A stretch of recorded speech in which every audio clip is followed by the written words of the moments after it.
Hey, hello. Stuck in traffic with Wolf Gorlick. Couple minutes on information security. I was stuck in conference calls earlier, so we're late. That should be a new series, right? Stuck in conference calls with Wolf Gorlick. Please hold. Yeah, right. You get the idea. Anyways, so here's the thing. XP no longer supported. 2000 no longer supported. 2003 no longer supported. A lot of groups are moving to control suites that do file registry, host-based integrity. And they lock down the system in lieu of patching. Pretty interesting concept, right? So you've locked down the system, and now you no longer need to patch, which is good because perhaps you don't want to pay Microsoft for the extra support contract, or perhaps you just don't have that option at all. Oh, how do you know if you've actually mitigated your risk, right? How do you know that this is actually working? So here's one of the things that I was just thinking about and talking through. If you already have a good patch management process or threat intelligence process or whatever you call it, where the patches come out, here's the vulnerability, are we vulnerable or not? If you already have that, even though it's not coming out for XP or 2003 anymore, it may say something like, hey, this is vulnerable to all OSes. If you've then taken that and also looked at something like Metasploit, right? So perhaps you're familiar with H.G. Moore's law, perhaps you're not. What it basically says is H.G. Moore's law, the bad guys progress at the speed of Metasploit, right?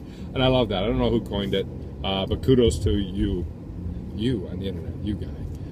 Kudos to you for coining that. So, look, if you have part of your patch process also looking at Metasploit modules, what would be interesting, I think, would be as part of that process, taking new Metasploit modules for new vulnerabilities against old OSes, doing statistical sampling, and firing that Metasploit off as part of a security exercise.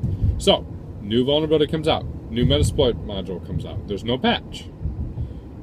Within your environment, you take that Metasploit module, you execute it, right, to see if it would succeed against your legacy OSes, and then you execute it against something that's hardened with host-based integrity, something like semantic DCS, whatever you may be using, fire it against that, and confirm that indeed your host-based system is preventing it, right? And if it's not, create a new policy around that.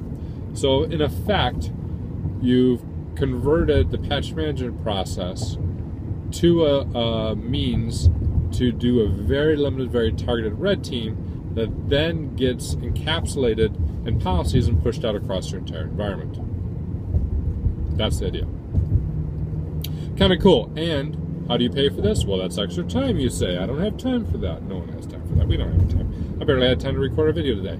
You don't have time. I don't have time. Here's how you pay for it by the end of life, right? Well, I'll tell you the business case. I can pay extra patching, which is this. I can roll these systems off of Windows XP, which is that many hours. Or I can put in place this new process where we're doing red teaming and we're applying control-based policy and hardening our systems. There's your business case, cost avoidance and operational efficiency.